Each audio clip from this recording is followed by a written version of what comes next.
Ladies and gentlemen, ever since I assumed my duty as Consul General last December, I have met many Korean War veterans. Whenever I met them, I have conveyed heartfelt gratitude of the Korean people for their wartime devotion and sacrifices. So far, I have awarded Ambassador for Peace medals to a total of 112 Korean War veterans in 20 different places. In addition, our council launched an official Facebook page to honor the Korean War veterans. In a moment, Deputy Consul General Jimin Kim will demonstrate it to you on the screen. If you want to share with the public your commemorable things related to Korea, please send them to our consulate so that we can post them on our Facebook page. I believe this is a kind of priceless present for Korean War veterans. Besides, I have explained to them about the Korea Revisit program sponsored by the Korean government and joined the Korean communities in offering them Korean meals. Tomorrow, I'm going to Utah and Colorado to award Ambassador for Peace medals to 36 Korean War veterans. I will continue with this mission during my term. Ladies and gentlemen, I know you feel sad and sorry about many of your fellow soldiers who fell during the Korean War and remain buried in North Korean soil.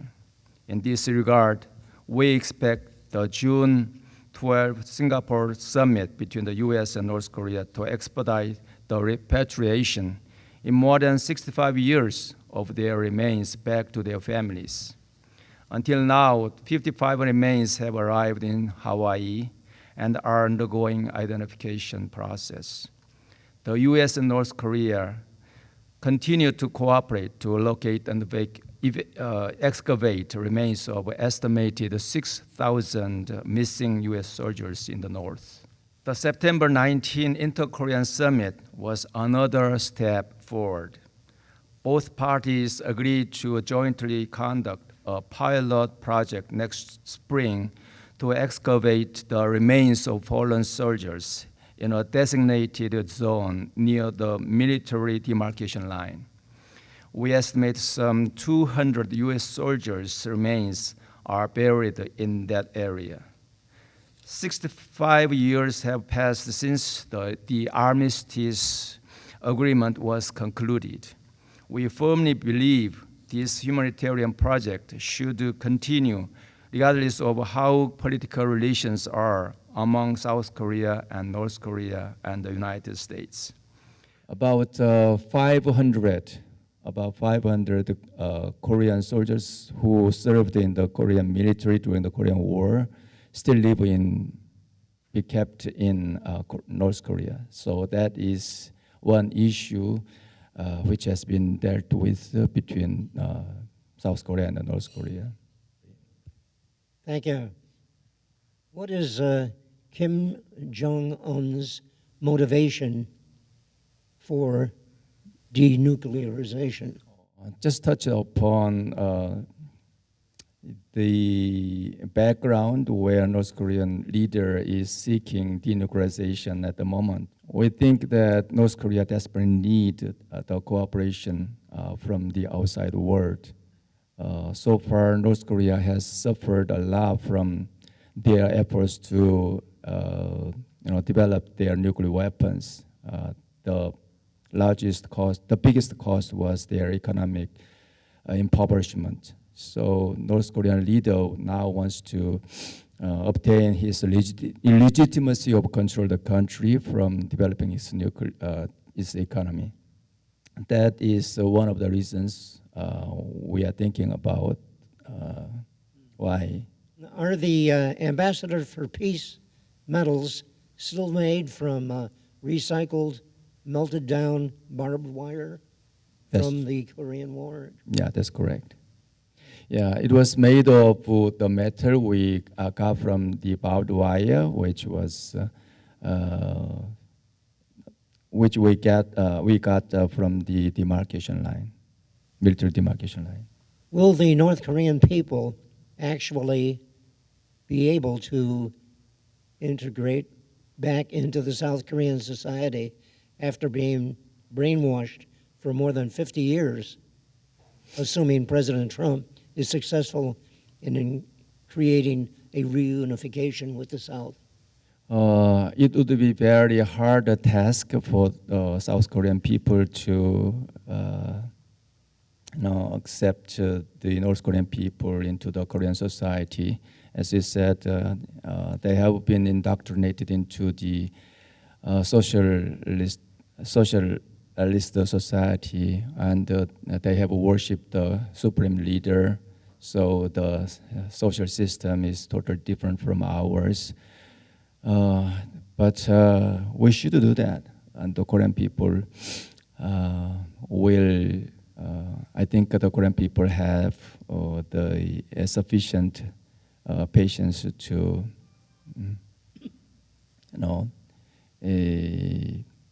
lead them to our free democratic society. But it will take time, I think.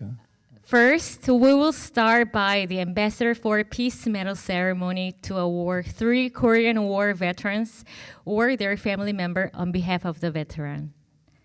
Ralph William Jacobs.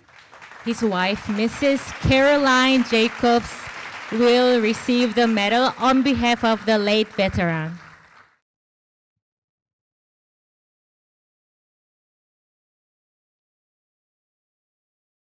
The certificate of this medal says that it is a great honor and a pleasure to express the everlasting gratitude of the Republic of Korea and our people for the service you and your countrymen have performed in restoring and preserving our freedom and democracy. We cherish in our hearts the memory of your boundless sacrifices in helping us reestablish our free nation. In grateful recognition of dedicated contributions, it is our privilege to proclaim you an ambassador for peace with every good wish of people of the Republic of Korea. Let each of us reaffirm our mutual respect and friendship that they may endure for generations to come. Minister, Patriots, and Veterans Affairs, Republic of Korea. Thank you very much.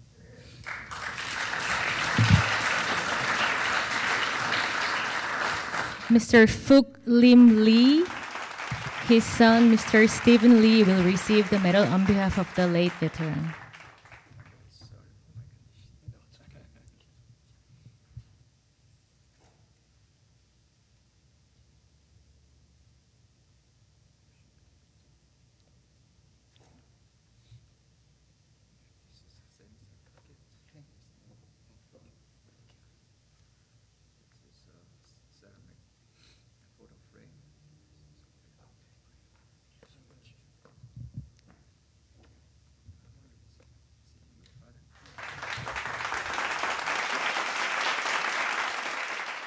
Mr. Stephen Wong.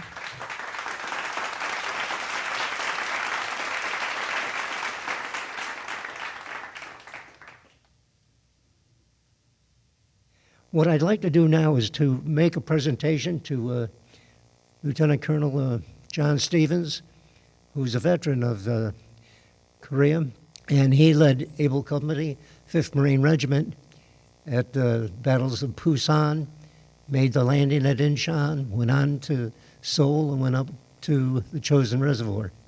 And it's especially fitting that we give him this award at this time. And I'd like to call your attention to the fact that not only is the plaque signify our deep appreciation, for his wonderful leadership role in that, but it's also representing an effort and also a sense of appreciation of the fellow members who participated in raising the money and making a success of that effort. The plaque was written by Captain Jerry Parker, who's here in attendance here this evening, and I'd like to read it. In special recognition and with the highest esteem for John R. Stevens, Lieutenant Colonel, United States Marine Corps retired, co-founder and director of the Korean War Memorial Foundation, for your exemplary leadership and unwavering commitment to the mission.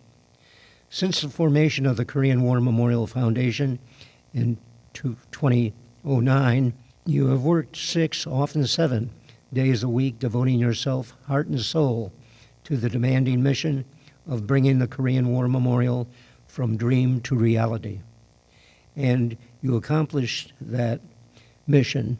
The Korean War Memorial in the Presidio of San Francisco now stands as a testament for all time to your dogged determination and indomitable spirit.